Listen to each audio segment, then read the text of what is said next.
CGL दिया है, 2 बार मैं मेंस दे चुका हूँ उसका। उसके बाद मैंने सीडीएस 2 टाइम्स क्वालिफाई, मेरा एफकेट 5 बार दिया है मैंने, सीएचएसएल भी क्लियर है मेरा, सीपीओ भी सेकंड अटेम्प्ट था मेरा। मतलब सेल्फ डाउट होते हैं। आपका क्रेज वर्दी की तरफ क्यों गया था? मेन रीजन यही है हाई कट ऑफ का कि 23 साल के हो मात्र अभी? हाँ जी, अभी 23 ईयर्स का हूँ। 23 साल में आप सीपीओ टॉपर बन गए। मंत्र बताइए कुछ, क्या है वो मंत्र? बात CPO topper all India rank 1 बोल रहा है, सोच समझ के बोलना। आप भी तारीफ कर रहे हैं, झूठ मत बोलो। नमस्ते दोस्तों, मेरा नाम शिवम दिवाकर है और अक्सर मैं आप लोगों के लिए वीडियो लेकर के आता रहता हूं। कल ही एसएससी सीपीओ 2024 का रिजल्ट आया और जिनका ऑल इंडिया रैंक 1 आया है, मनीष कुमार जिनका नाम है, आज हम उनके घर पे पहुंचे हैं हरियाणा हिसार में।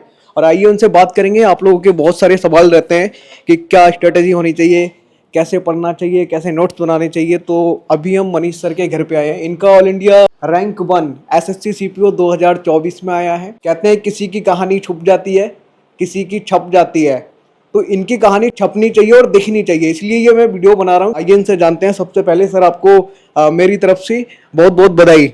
आप छोटे हैं बड़े हैं? मैं छोटा हूँ इनसे। छोटे हैं। आपका सिलेक्शन पहले हो गया था? हाँ, मैं दिल्ली पुलिस कांस्टेबल में हो गया था मेरा। ओके, आपको सर बहुत बहुत बधाई।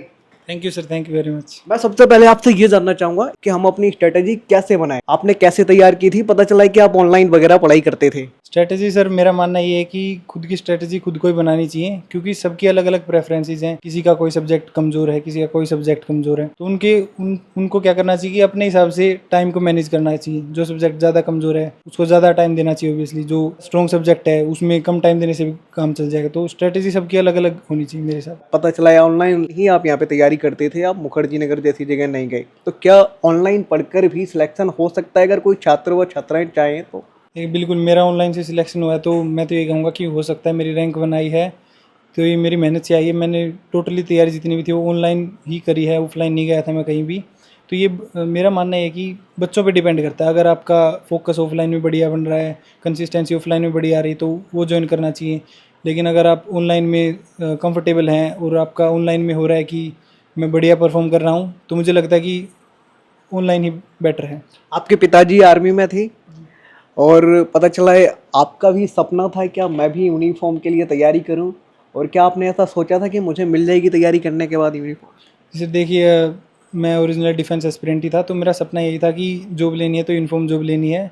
और एक्चुअली मेरे फादर से मैं इंस्पायर हुआ था कि यूनिफॉर्म जॉब ही करनी है मुझे। और स्टार्टिंग में तो नहीं लगा था कि, मतलब सेल्फ डाउट होते हैं, नहीं लगा था कि होगा या नहीं होगा, मतलब डाउट थे। बट बाद में जैसे जैसे तैयारी होती गई तो हाँ, मन में ये आया कि हो जाएगा हो जाएगा।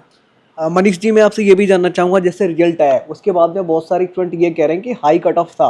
अगर हाई कट ऑफ था तो आपका सिलेक्शन कैसे हुआ? कट ऑफ की बिल्कुल ऑब्वियस सी बात है, हाई कट ऑफ गई है इस बार।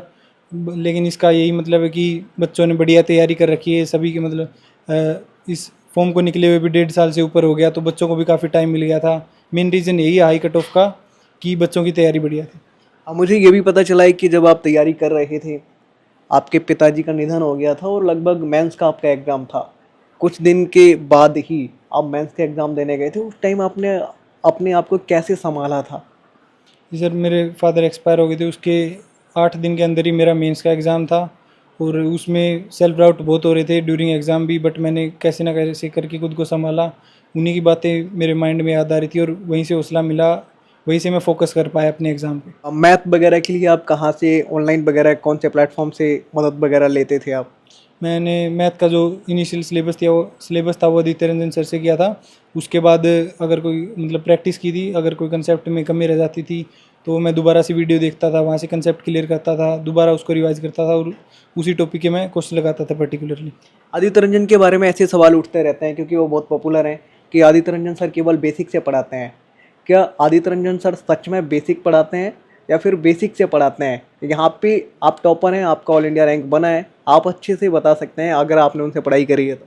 देखिए, वो अलग अलग ओपिनियन हो सकता है, किसी को लेवल लो लगे, किसी को हाई लगे, बट मेरा जो ओपिनियन था, मुझे लगा कि एक परफेक्ट लेवल है जहाँ से स्टार्ट करना चाहिए, जिस लेवल तक ले जाना चाहिए वो मुझे सूटेबल लगा। कौन सा बैच वगैरह आपने उनका लिया था? बैच सर मैंने उनके यूट्यूब वगैरह से पढ़ाई की थी। कि कुछ लोग टेलीग्राम से भी आजकल क्लास वगैरह निकाल लेते हैं, फ्री में मिल जाती हैं। आपने भी कोई टेलीग्राम वगैरह पे कोई वीडियोस वगैरह ली? जी हाँ, मुझे भी टेलीग्राम पे फ्री बैच मिला था। मतलब उसमें वहीं से मैंने जो था उनका कंटेंट इनिशियल स्टार्टिंग मैंने वहीं से की थी, बट यूट्यूब से भी हेल्प हुई थी उसके बाद सेल्फ प्रैक्टिस। जब आप मेडिकल के लिए गए थे तो क्या क्या वहाँ पे डॉक्यूमेंट वगैरह, बहुत सारे बच्चे जाते हैं, उनका बड़ा सवाल होता है पहली बार क्या क्या मांगते हैं क्या क्या नहीं, जो देने नहीं जा पाते हैं, देने जाने वाले होते हैं, उनके लिए आप क्या कहना चाहिए?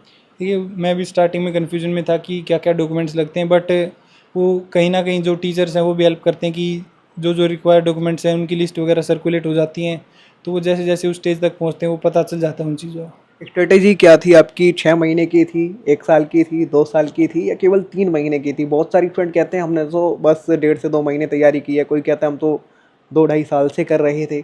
आपकी कितने दिनों की थी और कितने घंटे लगभग रोजाना पढ़ाई करते थे? देखिए 1.5 2 महीने वाली तो बात थोड़ी मुश्किल है, विश्वास करने लायक नहीं है, बट हो सकता है कोई एक्स्ट्रा ऑर्डिनरी स्टूडेंट्स हो, लेकिन जैसे अब कोई एग्ज़ाम भी देते हैं तो वो भी ऑलमोस्ट जैसे सीपीओ का एग्ज़ाम है 1.5 साल लग रहा है, तो ऑलमोस्ट 1 साल 6 महीना, किसी का 6 महीने हो जाए, किसी का 1 साल में हो जाएगा, तो सबका अपना अपना पेस है। प्रीलिम्स के लिए आपने कितने दिन लगभग तैयारी की थी? प्रीलिम्स के लिए मुझे लगभग 3 महीने की जो इनिशियल तैयारी थी वही मुझे बाद में हेल्पफुल रही। मेंस के लिए? मेंस के लिए भी क्योंकि इंग्लिश पढ़नी थी, ज़्यादा सिलेबस भी नहीं था मेंस का, वही पढ़ना है, वही रिवाइज करना है, तो वो 1.5 2 महीने इनफ है मेरे हिसाब से। आपने दिल्ली जैसे बड़े शहरों में जाकर के तैयारी करना क्यों नहीं सोचा? मुखर्जी नगर हो गया, बहुत सारे लोग पटना में भी तैयारी करते हैं, प्रयागराज में भी करते हैं, घर ही आपने क्यों तैयारी की और आपका सिलेक्शन भी हो गया? क्या घर वालों का सच में सिलेक्शन हो जाता है, आप तो टॉपर बन गए? देखिए बाकी के एरियाज तो दूर हैं, बट मुखर्जी नगर का मैंने ये सुना था कि भाई बहुत बच्चे आते हैं, भीड़ आती है। मेरे मन में ये था कि घर से ही करते हैं, तो एक्चुअली मेरा ये था कि ऑनलाइन स्टडी मेरी बढ़िया चल रही थी, तो मैंने डिसाइड किया कि ऑनलाइन ही करते हैं, और उससे मुझे रिजल्ट भी मिल रहे थे कंसिस्टेंटली, तो मैंने वही प्रेफर किया।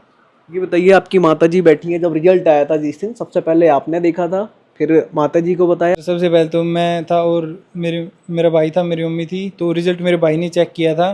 उसके बाद जैसे हमने मामा जी को भी हमने फ़ोन करके बता दिया था कि ये रिज़ल्ट रहा है, तो सभी प्राउड भी फील किया बहुत लोग। तो जो दिल्ली पढ़ने जाते हैं उनका ये कहना होता है कि हम जो दिल्ली इसलिए पढ़ने आते हैं, अगर घर पे रह के पढ़ाई करते हैं तो घर वाले पढ़ाई नहीं करने देते हैं। कभी कहते हैं ये सामान ले आओ, कभी कोई रिश्तेदार आ जाता है, कभी कह देते हैं ये काम कर दो। तो आपने तो घर पे ही रह के तैयारी की है, आपके साथ भी ऐसी समस्याएं आती थी क्या? देखिए मुझे ज़्यादा ये नहीं था कि घर पे मतलब मेरे पेरेंट्स सपोर्ट करते थे, पूरी फैमिली मुझे सपोर्ट करती थी। जितना कम काम हो पाए, मतलब मैं खुद भी रिस्पॉन्सिबल था, तो मैं कोशिश करता था कि काम भी कर दूँ और अपनी पढ़ाई भी कंटिन्यूसली करता रहूँ। तो उस चीज़ में मुझे कोई इशू नहीं आया, क्योंकि मुझे ज़्यादा डिस्टर्बेंस होती नहीं थी, मैं अपने मैनेज कर लेता था। वो सबका अपना अपना टाइम मैनेजिंग स्किल्स पे डिपेंड करता है। ग्रेजुएशन वगैरह आपने हिसार से ही की है? जी सर, हिसार से किया मैंने। ये बताइए मुझे, आपका जो हिसार है, जहाँ हम आज बैठ के आपसे बातचीत कर रहे हैं, आप टॉपर हैं सीपीओ 2024 के ऑल इंडिया रैंक 1, कैसा लगता है जब ये कोई बोलता है कि आप टॉपर हैं सीपीओ ऑल इंडिया रैंक 1? मज़ा आता है या नहीं? देखिए अच्छा तो लगता है, बट स्टार्टिंग में विश्वास ही नहीं हुआ था, लेकिन ये है कि मेहनत की तो कामयाब हुए, और हाँ उससे मतलब सुनने के बाद अच्छा तो लगता है कि हाँ मेरी मेहनत कामयाब हुई है। आपने और भी कोई एग्ज़ाम दिए हैं, उनमें भी आपका सिलेक्शन हुआ है?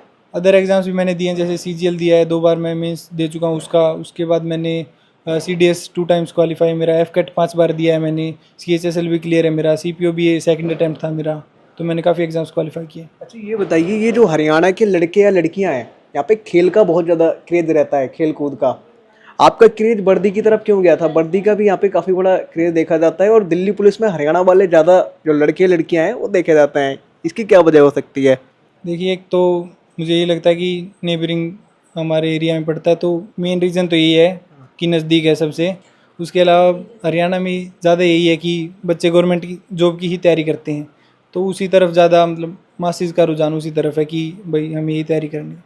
अच्छा, जब आप तैयारी कर रहे थे घर से ही, तो आप ये कैसे सिलेक्ट करते थे कि मुझे इस टीचर से ये पढ़ना है, उस टीचर से ये पढ़ना है? क्योंकि मार्केट में कंटेंट वगैरह बहुत ज़्यादा है, जैसे आपने मैथ का ही बताया, मैथ का आपने कैसे सिलेक्ट कर पाया कि मैं आदित्य रंजन सर से ही ये वाला सब्जेक्ट पढूं? उनका पहले कोई वीडियोस वगैरह देखा था या पहले उनके बारे में सर्च किया? कैसे आप डिसाइड कर पाते हैं कि ये इनसे हम पढ़ेंगे तो हमारा सिलेक्शन हो पाएगा? देखिए वो मुझे लगता है कि सभी टीचर, जैसे कोई स्टूडेंट किसी टीचर से अपने जैसे मैच कर पा रहा है, वो समझ पा रहा है, जिससे बेस्ट तो यही तरीका है कि जिसका आपको समझ में आ रहा है उसी से पढ़िए। तो वैसे तो टीचर्स रैंडमली मिले थे कि जैसे मैंने कंटेंट देखा तो यहाँ इनका पसंद आ गया, तो फिर किसी दूसरे टीचर का कंटेंट देखा ही नहीं। जब भी किसी स्टूडेंट का सिलेक्शन होता है, उसका इंटरव्यू वगैरह होता है, या फिर बहुत सारे भारत के बच्चे उनको देखते हैं, उन्होंने आपको करोड़ों रुपए तो नहीं दिया इस काम के लिए? ये जरूर क्लियर कर दीजिए, आप टॉपर हैं, पैसा वैसा तो नहीं लिया इस चीज़? नहीं, मुझे तो नहीं लगता कि इस चीज़ का पैसा मिलना भी चाहिए, क्योंकि मेहनत टीचर की भी होती है, मेहनत स्टूडेंट की भी होती है, और मैंने तो अभी जिन टीचर का नाम लिया उनसे तो अभी तक मेरा कांटेक्ट भी नहीं हुआ इनफैक्ट, तो ये पैसे वाली बात तो I think it is ridiculous. अब हो जाएगा, वो सब मेरा वीडियो देखते हैं। एक चीज़ और मैं आपसे जानना चाहूँगा, मैथ के बारे में मैंने आपसे सवाल पूछा था, आप बता रहे थे कि आदित्य रंजन सर से आपने क्लास वगैरह ली है, तो बेसिक वाली जो बात हो रही थी, क्या वो बेसिक से ही पढ़ाते हैं या फिर बेसिक ही पढ़ा पाते हैं? 2 क्वेश्चन है, इसका आप जवाब दीजिए। आप टॉपर हैं, आप सही से बता पाए। मुझे तो ये लगा कि बेसिक से एडवांस तक पढ़ाते हैं सर, जो मुझे मतलब ऐसा था कि कंटेंट में मुझे कोई कमी नहीं लगी, मुझे जितना लेवल चाहिए था वो मुझे टाइम टू टाइम मिल रहा था कि इस लेवल तक का आता है एग्ज़ाम में तो उस लेवल तक का मुझे मिल रहा था, तो सीपीओ के लिए मैं कहूँगा इनफ है कंटेंट। तो सर रिजल्ट आने के बाद किन किन टीचरों से आपकी बातचीत हो पाई है अब तक? मुझे अभी तक मैंने सिर्फ आदित्य रंजन सर की वीडियो कॉल आई थी मेरे पास, उसके अलावा मैं बाकी किसी भी टीचर से अभी तक मैं आपने कनेक्ट उनको इन्फॉर्म कैसे किया कि सर मेरा सिलेक्शन हो गया? सर ने एक रील डाली थी रैंक 2 की, उसकी वीडियो थी, तो उसके नीचे गूगल फॉर्म का लिंक था कि जो भी हमारे यहाँ से पढ़ा है अगर कुछ हेल्प हुई है तो हमें इन्फॉर्म कीजिए, तो मैंने वो अप्लाई किया था, उसमें वो फॉर्म भरा था। आप भी पढ़ते थे उनसे? हाँ जी मैं पढ़ा हूँ सर। एक सवाल मेरा आपसे और है, आपकी माता जी यहाँ पे हैं, आप बचपन से ही पढ़ाई में इतने एक्टिव रहते थे, आपने कई सारे एग्जाम दिए, ये बताएंगे पूरी सच्चाई? आप तो मुझे लगता है बड़ा चढ़ा के बता देंगे, आप बताइए। थोड़ा आप इधर आ जाओ, है ना। आपको क्या लगता है आंटी जी, ये बचपन से ही इतने एक्टिव थे पढ़ाई में या फिर अभी बता रहे इतने इतने एग्जाम दिए हैं मैंने? हाँ बचपन से ही थे बेटा ये एक्टिव। दोनों भाई? हाँ दोनों, वो थोड़ा सा कम है, ये थोड़ा सा ज्यादा। दोनों भाई जुड़वाए हैं क्या? हाँ जुड़वा। उनकी भी नौकरी लग गई, इनकी भी लग गई? उनकी भी लगी, उसकी सीआई सब में भी लगी थी। अच्छा। हाँ इंस्पेक्टर वाली ये, तो इसके पापा को पसंद नहीं थे, बोले हम तो 3 महीने छुट्टी आते हैं साल में और उधर इतनी भी छुट्टी नहीं है, तो अपने दिल्ली पुलिस वाले ले ले, नज़दीक भी है और घर भी आना जाना हो जाएगा। अब आपका बेटा को ऑल इंडिया रैंक 1 मिला है पूरे भारत में सीपीओ में, आपको कैसा लग रहा है? अब इनको भी वर्दी मिलेगी? बहुत खुश हूँ बेटा, अच्छा लग रहा है। एक बेटा पहले से ही था, अब दूसरा भी हो गया। हाँ अब दूसरा शादी की तैयारियां चल रही है घर पे या नहीं? अभी तो शादी की तैयारी नहीं है। रिश्ते वगैरह तो आने लगे होंगे अब आपके पास? रिश्ते तो उसके भी आ रहे थे लेकिन मैंने मना कर दिया था। अच्छा जब ये बताइए, 23 साल के हुए हैं।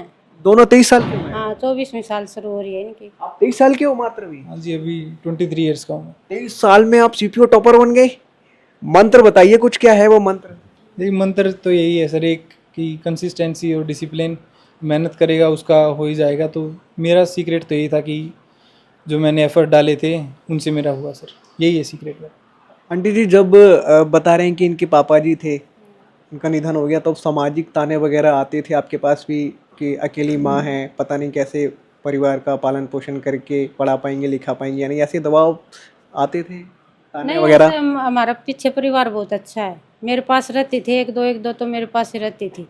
अभी मैंने भी बोल दिया भाई कितने दिन मेरे पास रहोगे, अपना अपना काम संभालो, हम भी संभाल लेंगे अपना खुद। तो ये लड़का था मेरे पास, वो आ जाता था संडे को, सोमवार को चला जाता। अब ये 3-4 दिन पहले आया था, अब कल जाएगा ये, तो ऐसे आता जाता रहता है ये भी। अच्छा। हाँ कुछ ऐसे सवाल भी आते रहते हैं, जैसे भी मैंने आपसे पूछा था आपने कहाँ कहाँ से तैयारी की है, तो आदित्य रंजन सर के बारे में आप बता रहे हैं ऐसा, तो उनके बारे में ऐसे सवाल भी आते हैं कि सर तो केवल रील वगैरह सर की बहुत ज़्यादा आती है, हालांकि आप बता रहे हैं मैंने भी उनका रील देखा था। टॉपर भी रील देखते हैं क्या उनका? देखिए ऐसी बात नहीं है कि टॉपर रील नहीं देखते या टॉपर मोबाइल यूज़ नहीं करते। इनफैक्ट मेरे काफ़ी सारे दोस्त बोलते थे कि इंस्टाग्राम पे तेरा ही लाइक मिलता है रील पे। सो ऐसी तो कोई बात नहीं। अच्छा दूसरी बात कि ऐसी कोई बात नहीं कि आदित्य रंजन सर को पढ़ाना नहीं आता, इतने फेमस टीचर हैं, इतनी मास फैन फॉलोइंग है, जो इतने सारे स्टूडेंट्स हैं उनकी, मुझे तो ये लगता है कि उनकी होप्स पे ये 100% अपना एफर्ट डाल रहे हैं और उनकी होप्स पे ये अपना जो इनकी ड्यूटी है एक तरह से वो ये अच्छी तरह से निभा पा रहे हैं। ये बात CPO topper all India rank 1 बोल रहा है, सोच समझ के बोलना। आप भी तारीफ कर रहे हैं, झूठ मत बोलो। पढ़ाना उनको आता है या नहीं? लोग कहते हैं उनको पढ़ाना नहीं, बस बेसिक कराते हैं, और अभी नए नए आए, अभी यंग हैं वो।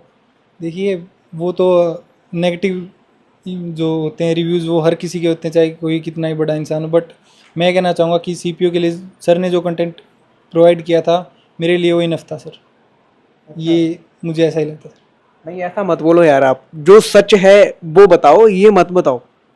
अब आप जो सुनना चाहते हैं वो मैं कह नहीं रहा क्योंकि वो मुझे झूठ लग रहा है।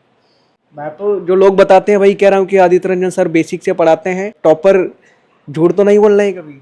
नहीं, मैं झूठ बोलता ही नहीं हूँ। और मैंने जैसे आपको बताया कि मैं ये कहूँगा, जो सर ने कंटेंट प्रोवाइड किया था सीपीयू के लिए, मेरे लिए वो इनफ था। बिल्कुल मेरा उसी से सिलेक्शन हुआ है। सेल्फ जो खुद की मेहनत होती है वो तो सबको करनी पड़ेगी, बट जो कंटेंट मिला था अप टू डेट कंटेंट था और इनफ कंटेंट था। हाई कट ऑफ के लिए क्या कहना चाहेंगे? बच्चे बहुत नाराज हैं जिनका नहीं हुआ कि यार बहुत हाई कट ऑफ जा रही है, आपका तो सिलेक्शन हो गया। एक टॉपर क्या कहना चाहते हैं उनको? हाई कट ऑफ के लिए मैं तो ये कहना चाहूँगा कि जैसे अभी काफ़ी लंबा टाइम मिल गया था प्रिपरेशन के लिए, तो बच्चों की तैयारी बढ़िया थी। उसके अलावा एक दो इश्यू जैसे सुनने में आ रहे हैं कि बच्चों ने जो प्रेफरेंस डाली थी वो उनको नहीं मिल रही, वो हैदराबाद वगैरह में शायद कुछ इशू हुआ है, तो वो एक रियल इशू है जो आई थिंक रिजोल्व हो जाना चाहिए। बच्चों को कॉन्टैक्ट करना चाहिए, हेल्पलाइन वगैरह उन पर रीच आउट करें, तो वो एक इशू सुनने में आया है। लगभग कितने आपने मॉक लगाए होंगे टॉपर बनने के लिए? देखिए, ऐसी कोई नंबर तो मैं आपको नहीं दे सकता क्योंकि वो मुझे खुद भी याद नहीं है कि मैंने कितने लगाए थे। बट ये था कि हाँ, प्रिपरेशन जब मेरा सिलेबस कंप्लीट हो गया था तो उसके बाद मैं डेली का एक मॉक लगाता था। सीपीओ के तो ज़्यादा मॉक्स अवेलेबल नहीं क्योंकि वो 2 घंटे का होता है, तो क्या करता था, सीजीएल के मॉक्स लगा लेता था। उसके बाद सेक्शनल मॉक अवेलेबल हैं तो वो लगाता था। ओके दोस्तों, अगर आपके कुछ डाउट हैं, सवाल हैं, तो आप कमेंट बॉक्स में लिख करके ज़रूर भेज दीजिए। आज की वीडियो में हमारे साथ में थे सीपीओ 2024 के topper all India rank 1 Manish Kumar sir. इनसे हमने बात की, आपके जो भी सवाल थे वो सारे पूछे हैं। आप इस वीडियो को कहाँ से देख रहे हैं कमेंट बॉक्स में लिख करके ज़रूर बताएं। मिलते हैं आपसे किसी और वीडियो में। आज की वीडियो में इतना ही।